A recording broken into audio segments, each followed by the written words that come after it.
এই রং তামাশার জীবন। ওই যে দেখেন না গাইতেছে। আল্লাহ রাসূল সাল্লাল্লাহু আলাইহি সাল্লাম বলছেন ইস্তিমাউল মালাহি মাসিয়াতুন, নবীজি বলছে গান শোনা গুনাহ, আল জুলুসু আলাইহা ফিসকুন, গানের মজলিসে বসা প্রকাশ্য ফাসিক, প্রকাশ্য পাপী, কবিরা গুনাহ, ওয়াত তালাজ্জুযু বিহা কুফরুন, নবী সাল্লাল্লাহু আলাইহি সাল্লাম বলছে গান শুনে যদি কেউ মজা মারে, স্বাদ করছে গিরে মানে ইমান নিছে আর কি। আল্লাহ রাসূল বলছে গান শুনে যদি কেউ মজা পায়, স্বাদ, কুফরুন, তাহলে সেটা কুফরি। কুফরি। রাসূলুল্লাহ সাল্লাল্লাহু আলাইহি সাল্লাম বলেছেন নালার পানি, স্রোতের পানি, ঝর্ণার পানি, যেখান দিয়া পুরা দমে পানি আসে ওইখান দিয়া খুব দ্রুত ঘাস, সতেজ সজীব সবুজ ঘাস ওঠে বেশি, কারণ এর পানিটা কি আসে, আরামসে আসে। তা আল্লাহ রাসূল সাল্লাল্লাহু আলাইহি সাল্লাম বলেন পানির নালার মুখে যেরকম ঘাস তরু তাজা সতেজ সজীব হয় দ্রুত গতিতে, ঠিক যেখানে গান হয় সেখানে মুনাফিকি খুব দ্রুত গতিতে এরকম দ্রুত তৈরি হইতে থাকে। আল্লাহ রাসূল বলছেন, আল্লাহ নবী বলছেন আল গিনা রুকিয়াতুজ জিনা, গান জিনা ব্যভিচারের তাবিজ। গান ব্যভিচারের তাবিজ। যেখানে গান সেখানে অল্প সময়ের পরে ব্যভিচার। নাচতে নাচতে গাইতে গাই যত ব্যভিচারী, তো সেখানে যেখানেই জিনার আড্ডা, যেখানেই ব্যভিচারের আড্ডা, তো সেখানে গান আরেকটি অনিবার্য অংশ। মদ এটার একটা অঙ্গাঙ্গী অংশ। এই তিন জিনিস কাছাকাছি, এই তিন জিনিস কাছাকাছি।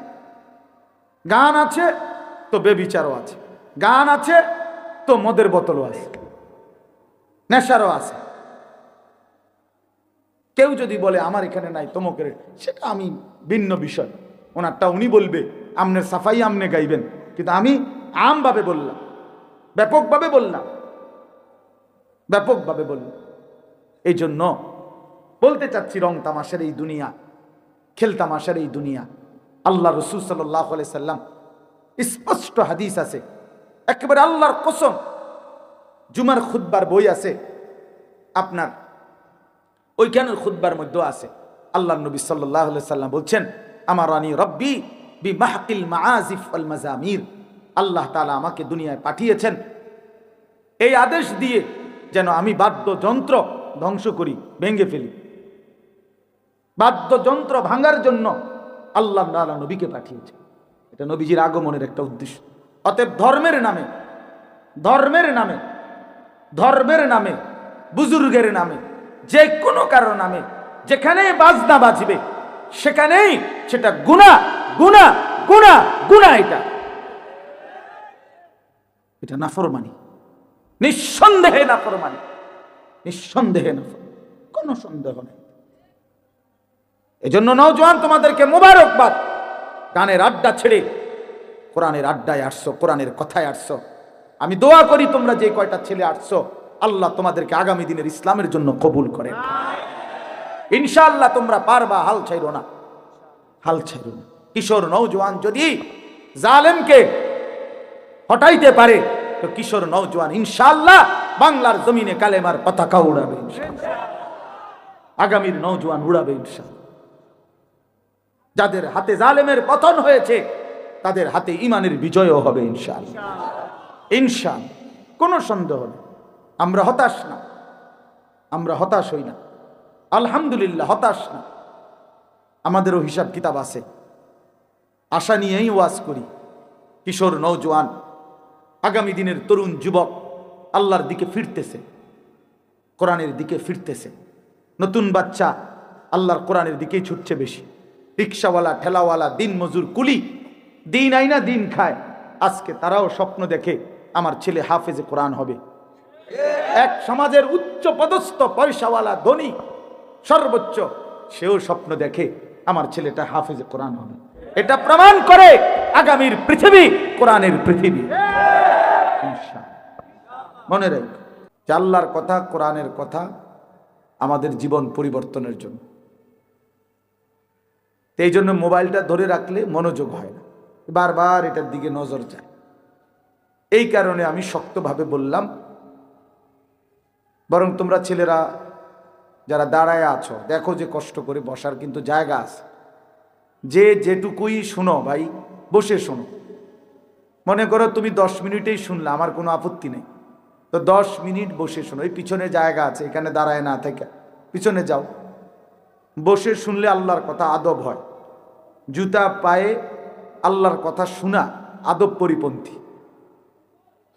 হ্যাঁ, এটা কোরআনুল কারীমের মধ্যে আল্লাহ তাআলা মুসা আলাইহিস সালামকে বলছে। আমরা সবাই জানি এটা, যে মুসা নবীর সাথে আল্লাহ তাআলা প্রথম যেদিন তুর পাহাড়ে কথা বলছেন, সেদিনই আল্লাহ বলছে প্রথম দিন, ফখলানা আলাইকা, মুসা তোমার জুতা খুলে ফেল।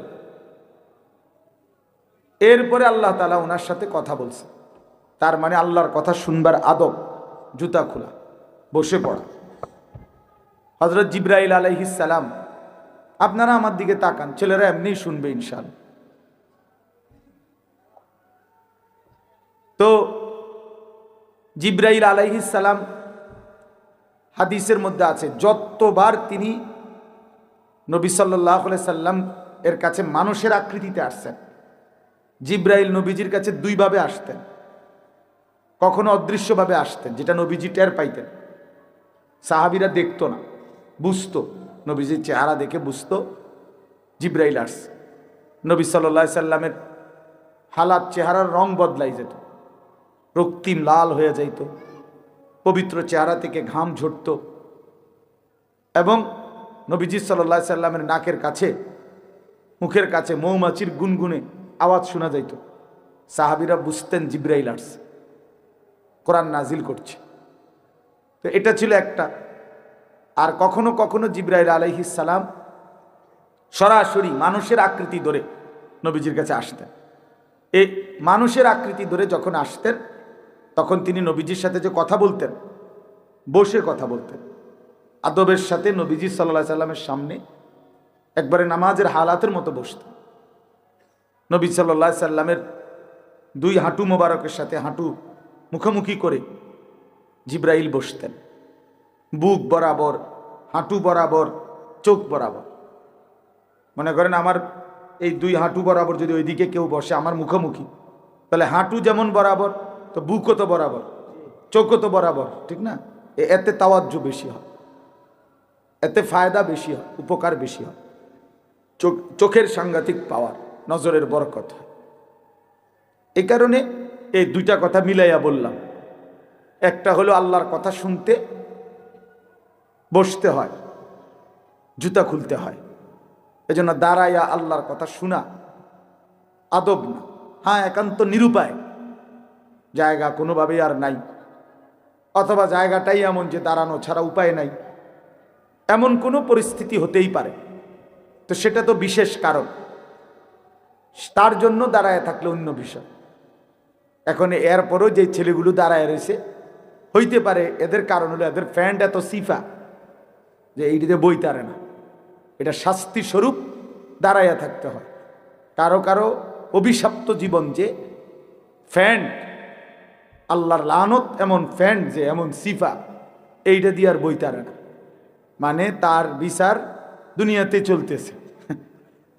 বুঝছেন না কথা? দুনিয়াতেই বিচার চলতেছে। কারণ হাসরের ময়দানে আল্লাহ তাআলা বলছে মানুষগুলো দাঁড়িয়ে থাকবে পেরেশানির মধ্যে।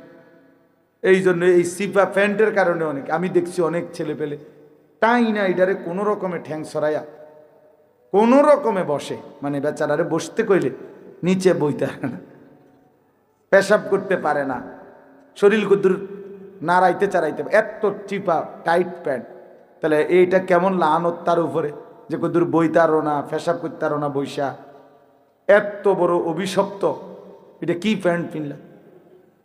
ইতিহাস গবেষকদের কথা হলো আফ্রিকার যারা গোলাম ছিল, কৃতদাস আফ্রিকান, তাদেরকে এই সিবা প্যান্ট ফিন্দাইত। হ্যাঁ সত্যি। কেন? যাতে করে কাজে ফাঁকি না দেয়, গোলামের কৃতদাসের কাজে যেন ফাঁকি না দেয়। এই জন্য দাঁড়াই এই পেশাব করত, বসার সুযোগ ছিল না, এত টাইট চিপা প্যান্ট বসতে দিত না, বসার সুযোগ কম। এই জন্য এই একদম স্কিন যেগুলো শরীরের সাথে লাগা, এদের উপরে এই বড় অভিশাপ। এটা এরা সচরাচর আরামসে বসতে পারে না, বসতে পারে না। হ্যাঁ, বসলে ওই চেয়ারে, তাও খুব কষ্ট হয়, এটা এত টাইট। নিজের কষ্ট নিজে অনুভব করে, এরপরেও এটা বদলায় না, কারণ ফ্যাশন যে। আমার শায়েখ আল্লামা মুফতি মুশতাকুন নবী সাহেব হুজুর বলে, রসিক বাতেও মরে, রসিক শীতেও মরে। বুঝলেন না ভাই? রসিক বাতেও মরে, শীতেও মরে। খানার কথা বলছে আর কইছে, কয় না খাইয়া আইছে। শীত লাগেনি কইছে, আর কয় না কোনো সমস্যা, কিসের শীত। এখন আর ওইরকম ভারী কম্বলও দিছে না, ভাতও দিছে না, তো এখন ফ্যাটের বুকেও মরে, শীতেও মরে। তো এটার বলে আর এই যে রসিক বাতেও মরে, রসিক শীতেও মরে, দোনো দিক দিয়ে মরে। তো এই জন্য এই রসিক কষ্টে মরে সিবা প্যান্ট পরে, একেবারেই অনর্থক। তোমরা যারা ছেলেরা ভাইবা দেখো, ফ্যাশনের জন্য তো সামান্য বিবেক খাটাইতে হয়, যে আমি কি ধরনের ফ্যাশন, এটার ভিতরে একটা বিবেক থাকা চাই। কোরআন শরীফে আছে, আল্লাহ তাআলা বলছেন পোশাকের ব্যাপারে, ইয়া বনি আদমা কদ আনজালনা আলাইকুম লিবাসান ইওয়ারি সাওআতিকুম ওয়া রিশা। কোরআন শরীফের আয়াত। আল্লাহ তাআলা বলেন, হে বনি আদম, আমি আল্লাহই তোমাদের উপরে পোশাক নাজিল করেছি। এই যে পোশাক পরার এই অভ্যাস, এই মানসিকতা, এই বুঝ এবং পোশাক পরিয়ে আল্লাহ তাআলাই নাজিল করছেন, এবং আল্লাহ তাআলাই এটা আদম এবং হাওয়া আলাইহিমাস সালাম ওনাদেরকে পোশাকের মাধ্যমেই আল্লাহ তাআলা তাদের রূহ দেওয়ার সময় এভাবেই সাজিয়েছেন। মনে করেন কিছু আধুনিক গবেষক আছে যারা বলে যে আদি যুগে মানুষের পোশাক ছিল না, ধীরে ধীরে মানুষ জঙ্গল থেকে ছাল বাল বাকল এগুলো দিয়ে নিজেদের লজ্জা ঢাকতে ঢাকতে আস্তে আস্তে আধুনিক হইতে হইতে পোশাক পরা শিখছে। এটা একদম গাঁজাখুরি কথা, মিথ্যা কথা, একেবারে গাঁজাখুরি কথা, এই বোতল খাই না কথা। বুঝলেন না কথাটা? আলগা বোতল খাইছে, এরপরে আর কি কয় কথার কোনো উল্টা পাল্টা, এই গাঁজাখুরি কথা। কেন? কারণ হলো, আপনার কি মনে হয় যে আদম এবং হাওয়া আল্লাহ তাআলা এই দুইজনকে সৃষ্টি করে যে ফেরেশতাদের সামনে আদমকে আনলেন তো কাপড় চোপড় ছাড়া? এটা কথা হইল? এটা এত বড় বিবেকহীন কথা হইতে পারে? তো এরপরে কোরআন শরীফে স্পষ্ট আছে সূরা আরাফের মধ্যে, যে আল্লাহ তাআলা বলেন, আদম এবং হাওয়া যখন ওই নিষিদ্ধ গাছের ফল খাইছে ইবলিসের কারণে জান্নাতে, তখন সর্বপ্রথম তাদের কি ক্ষতি হয়েছে? জান্নাতি পোশাক কি হয়ে গেছে? ওনাদের পোশাক গায়ের থেকে পড়ে গেছে। তাহলে ওনাদের গায়ে আগে যদি পোশাক না থাকতো, পড়লো কি তা? কথা বোঝেন নাই? ওনাদের গায়ে আগে পোশাক ছিল কি না? তাহলে বোঝা গেল প্রথম মানব আদম, প্রথম মানবী নারী হাওয়া আলাইহিমাস সালাম, দুজনের গায়ে কি ছিল? পোশাক ছিল। তো তাহলে আদিম যুগে মানুষ পোশাক ছাড়া ছিল, এত বড় মিথ্যা বাটফারি কথা করতে গেল? বলেন। এই জন্য এটা কোরআন থেকে দিন নিতে হয়, জীবন। কোরআনুল কারীম শুধু নামাজ শিখায় না, কোরআনুল কারীম গোটা পৃথিবী শিখায়। মানুষের জীবনের সব কিছুই কোরআন থেকে নিতে হয়। কোরআনুল কারীমে আছে, আল্লাহ তাআলা বলেন যে শয়তান যেন, ইয়া বনি আদমা লা ইফতিনান্নাকুমুশ শাইতান, হে বনি আদম, শয়তান যেন তোমাদেরকে ধোকায় না ফেলে। তোমাদের বাবা মার গায়ের পোশাক যেমন খুলে ফেলেছে, তোমাদেরকেও শয়তান যেন প্ররোচিত করে গুনাহের দিকে টেনে নিয়ে তোমাদের পোশাক যেন খুলে না ফেলে। কোরআন শরীফের স্পষ্ট। আজকে আমাদের বোনদের পোশাক বিবস্ত্র, অর্ধ উলঙ্গ, বেপর্দা। কেন? তাকে, নারীকে, ওই বোনকে, ওই মেয়েকে, ওই স্ত্রীকে, ওই মহিলাকে শয়তান নিজের পক্ষে নিয়ে আনিছে। এই জন্য তার পোশাক, তার শরীর কাপড় বিবস্ত্র করে দিয়েছে, অথবা অর্ধ উলঙ্গ বানায় দিছে, অথবা বেপরদিগি বানায় দিছে। এই জন্য পোশাকের উপরে শয়তানের বড়সড় আক্রমণ হয়। অর্থাৎ শয়তান যে পরিমাণ ওয়াসওয়াসা দেয়, এক্ষেত্রে একটা অন্যতম হলো শয়তান তার অনুসারীদেরকে আল্লাহ রসুলের সুন্নাহ বহির্ভূত পোশাক পরতে উদ্বুদ্ধ করে। কথা বুঝছে? এই জন্য এটা মনে রাখা দরকার। এটা মনে, আল্লাহ কোরআনে বলছেন পোশাক আমি নাজিল করেছি। ইওয়ারি সাওআতিকুম ওয়ারিশা, কেন নাজিল করলাম? দুই উদ্দেশ্যে। আল্লাহ বলছেন পোশাক দিলাম দুই কারণে। মানুষ যে পোশাক গায়ে দেয় কেন? আল্লাহ বলছে দুইটি উদ্দেশ্য। এক, এটা তোমাদের লজ্জা ঢাকবে। দুই, ওয়ারিশা, এটা তোমাদের সৌন্দর্য বর্ধন করবে। এক নাম্বার তোমাদের লজ্জা ঢাকবে, দুই নাম্বার তোমাদের সৌন্দর্য বর্ধন করবে, সৌন্দর্যের উপকরণ। তাহলে লজ্জা ঢাকবে, সতর ঢাকবে। তাহলে এক পুরুষের কোমর থেকে নিয়ে হাঁটু পর্যন্ত তার পূর্ণ সতর। এটা যদি শরীরের এই অঙ্গ, রান, পিছনের অংশ যদি কাপড় পরার পরে, প্যান্ট পরার পরে বুঝাই যায়, তো সতর ঢাকলো করি? এটার তো দৃশ্যমানে বুঝাই যায় শরীরটার গঠন কেমন, স্বাস্থ্যের ফিগার কেমন, এটা তো বুঝাই গেল পুরা। তো সতর ঢাকলো করি? সতর ঢাকলো করি? এই জন্য তাফসীরের মধ্যে স্পষ্ট আছে, কোন ব্যক্তির সতর ঢাকা মানে শুধু কেবল কাপড় দেওয়াটা লাগানো না, বরং কাপড়টা এই জন্য লাগানো যেন সতরের অবয়ব বোঝা না যায়। তাহলে নারীর তো পুরা দেহ সতর। এই জন্য নারীর পোশাক এতটা ঢিলে ঢালা হওয়া উচিত যেন তার শরীরের অঙ্গ প্রত্যঙ্গের অবস্থান বোঝা না যায়। তাইলে সেটা পোশাক হবে না, সেটা উলঙ্গই। হাদিসের মধ্যে আছে, আল্লাহ নবী সাল্লাল্লাহু আলাইহি ওয়াসাল্লাম বলেন, নিসাউন কাসিয়াতুন আরিয়াতুন, কিছু নারী হবে এমন যারা পরেছে তো পোশাক কিন্তু তারা উলঙ্গ। সরাসরি হাদিস। কাসিয়াতুন আরিয়াতুন, এমনি তো দেখতে মনে হয়েছে পোশাক গায়ে দিছে, কিন্তু আসলে তারা উলঙ্গ। আরিয়াত মানে উলঙ্গ। মা ইলাতুন মুমিলাতুন, যারা নিজেকে পর পুরুষকে নিজের দিকে আকর্ষণ করে, পর পুরুষও তাদের দিকে আকর্ষিত হয়। লা ইয়াজিদনা রিহাল জান্নাহ, আল্লাহ নবী সাল্লাল্লাহু আলাইহি সাল্লাম বলেন তারা জান্নাতের ঘ্রাণও পাবে না। জান্নাতের ঘ্রাণও পাবে না। যদিও জান্নাতের ঘ্রাণ 500 বছরের রাস্তা থেকেই নাকে লাগে, কিন্তু এর পরেও এই নাফরমান নারী 500 বছরের রাস্তার দূরে থাকলেও জান্নাতের ঘ্রাণও পাবে। এই মানে পোশাক পরেও যে উলঙ্গ। বেপর্দা নারী পোশাক তো পরে কিন্তু উলঙ্গ।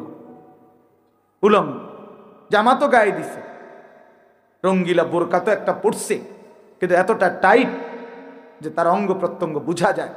তো পর পুরুষ তো আকর্ষণ হয়, কিন্তু তার জাহান্নাম নির্ধারণ হয়। নিজের আখেরাত বরবাদ হয়, আখেরাত বরবাদ। যুবকের চরিত্র নষ্ট হয়, আর এই নাফরমান নারীর আখেরাত বরবাদ।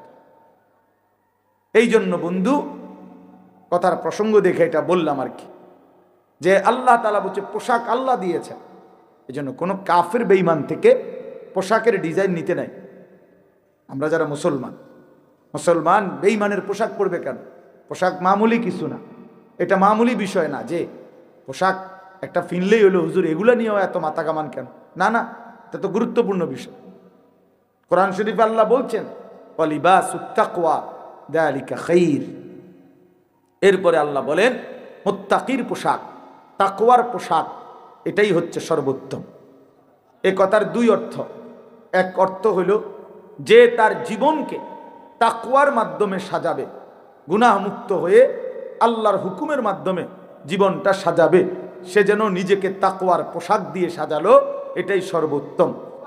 আরেকটা হলো যুগে যুগে যারা মুত্তাকি, আল্লাহওয়ালা, দিনদার, ফরহেজগার, তাদের পোশাক যেটা, সেটা সর্বোত্তম। সর্বোত্তম। তাইলে এখন এই সিবা ফ্যান্ট এটা মুত্তাকিদের পোশাক? বলো ভাই, আল্লাহওয়ালাদের পোশাক? ওমর ফারুক ভাই বলছে, আমি শুনতেছি যে আমি শক্ত কথা কই, আজকে আর শক্ত কিছু কইতাম না, নিয়ত করছি। যা ভালো হয়ে গেলাম, আমি ভালো হয়ে গেলাম। জান তোমরা যখন ভালো হও না আর কি করা কম। এই জন্য আর নরম করে, এই জন্য এই দেখেন না এতক্ষণ কত নরমে কইলাম, আর কেমনি নরমে কইতো। তার মানে বুঝাইতে চাইলাম ভাইয়া, আমরা এটা বুঝাইতে চাইলাম যে আল্লাহ তাআলা বলছেন পোশাক গুরুত্বপূর্ণ, পোশাক গুরুত্বপূর্ণ। পোশাক আল্লাহ বলেন আমি নাজিল করেছি। দেখে ছেলেরা তোমরাও শোনো ভাই, আল্লাহ তাআলা কোরআনে বলছে আমি কোরআন নাজিল করেছি। যেটা আল্লাহ নাজিল করে সেটা দামি, যেমন কোরআন। আল্লাহ বলেন আমি বৃষ্টি নাজিল করেছি, ওয়া আনজালনা মিনাল মুসিরাতি মাআন সাজ্জাজা। আল্লাহ বলেন আমি মেঘমালা থেকে আমি আল্লাহ তাআলা অঝরে বৃষ্টি নামাই, নাজিল করি। লিনুখরিজা বিহি হাব্বান ওয়া নাবাতা, আর এরপরে আমি জমিন থেকে শস্য, বীজ, উদ্ভিদ, চারা এগুলো উৎপন্ন করি। ওয়া জান্নাতিন আলফাফা, ঘন বাগান ফলের, ফসলের, ফুলের আমি আল্লাহ তাআলা এই জমিনের মধ্যে থেকে বের করে আনি। তো আমি আসমান থেকে বৃষ্টি নাজিল করি। আনজালনা ওয়া আনজালাল ফুরকান, আল্লাহ বলেন তিনি আল্লাহ কোরআন নাজিল করেছেন। ফুরকান মানে কোরআন। ঠিক এরকম ভাবে আল্লাহ তাআলা বলেন যে লোহা, আল্লাহ তাআলা বলছেন লোহা আল্লাহ তাআলা নাজিল করেন। ওয়া আনজালনাল হাদিদ ফীহি বাসুন শাদীদ, আল্লাহ তাআলা বলেন আমি লোহা নাজিল করি। কে নাজিল করে? আল্লাহ। এই জন্য গোটা পৃথিবীর, খেয়াল করে দেখেন, গোটা পৃথিবীর সমস্ত প্রযুক্তি, আধুনিকতার যত উপকরণ, মানুষের দুনিয়ার সুখের জন্য, আরামের জন্য, সহজতার জন্য যত উপকরণ তৈরি হইতেছে সব কিছুর মধ্যে লোহার অংশগ্রহণ, সব কিছুর মধ্যে স্টিল, লোহা, পাত এগুলোর অংশ আছে এই আমাদের সমস্ত কিছুর মধ্যে। তাহলে এটা ভীষণ একটা উপকারী জিনিস, ভীষণ উপকারী জিনিস। এই পৃথিবীর আধুনিকতার সব কিছু তৈরি হইতেছে, তার মধ্যে একটা মৌলিক অন্যতম উপাদান লোহা। লোহা, এই লাখ হাজার হাজার বিল্ডিং, তো এগুলো সব লোহা না হইলে, এই স্টিল না হইলে কেমনে হইব? এই রড না হইলে কেমনে হবে? আল্লাহ তাআলা বলেন বাসুন শাদীদ, এর মধ্যে ভীষণ শক্তি আছে লোহার মধ্যে, লোহার মধ্যে। তো যেটা আল্লাহ নাজিল করে সেটা দামি হয়, গুরুত্বপূর্ণ হয়। তাহলে আল্লাহ বলেন কোরআন আমি নাজিল করেছি, এটা গুরুত্বপূর্ণ। বৃষ্টি আমি নাজিল করি, এটা গুরুত্বপূর্ণ। লোহা আমি আল্লাহ নাজিল করেছি, এটা অত্যন্ত গুরুত্বপূর্ণ। ঠিক আল্লাহই বলছেন কাদ আনজালনা আলাইকুম লিবাসান, আমি পোশাক নাজিল করেছি, অতএব এটা গুরুত্বপূর্ণ। এটা জানতেন একটা কিছু ফিনলেই হইল না, যেই কোনো কারো বেঈমান কাফের মুশরিকদের দেখে দেখে ভাইয়া একটা কিছু পড়লেই হলো না। মুসলমান এত ফালতু হয় না, মুসলমান এত অল্পতে হেরে যায় না। যেই কোনো কাফের বেঈমান, ইয়াহুদি, খ্রিস্টান, হিন্দু, বৌদ্ধ, নাস্তিক, মুরতাদে যেটাই আমারে দেখাই দিল আমি এটাই পড়লাম, এটাই পড়লাম। মহিলাদের নেশাই এটা। বাজারে মার্কেটে গিয়ে নতুন কি আসছে, নতুন ডিজাইন কি, নতুন মডেলের কাপড় কি, আহা কার থেকে মডেল নিল, কার থেকে মডেল নিল। এই বেঈমান কাফের মুশরিকরা যত ডিজাইন আমাদের মা বোনদের জন্য কাপড়ের নামে দিচ্ছে, সবটার মধ্যে মূল উপাদান হলো বেপরদেগি। এটাকে সামনে রাইখা নারীকে যত বেশি লোভনীয়, আকর্ষণীয় করে পর পুরুষের সামনে তুলে ধরা যায়, এটা হলো তাদের মেন আগে প্রথম টার্গেট। এরপরে পোশাকের ডিজাইন, সাইজ ইত্যাদি সাজায়, ঠিক না? তাইলে অসভ্যতা হলো মূল। কিন্তু আল্লাহ তাআলা তো অসভ্যতার জন্য পোশাক দেন না। আল্লাহ তো প্রথমেই বলে নিছেন ইউয়ারি সাওআতিকুম, কেন তোমাদের পোশাক নাজিল করলাম? তোমাদের লজ্জা ঢাকবে। একমাত্র মানুষ, এই পৃথিবীর সব প্রাণীর দিকে তাকায় দেখেন, গরু, ছাগল, কুকুর, বিড়াল, এরা এদের লজ্জাস্থান নিজ দেহের কোনো অংশ দিয়া ঢাকে। আল্লাহ কুদরতিভাবে এভাবে রাখছে, লেজ দিয়ে, দুই পায়ের অবস্থান দিয়ে তারা তাদের লজ্জাস্থান ঢাকতে পারে।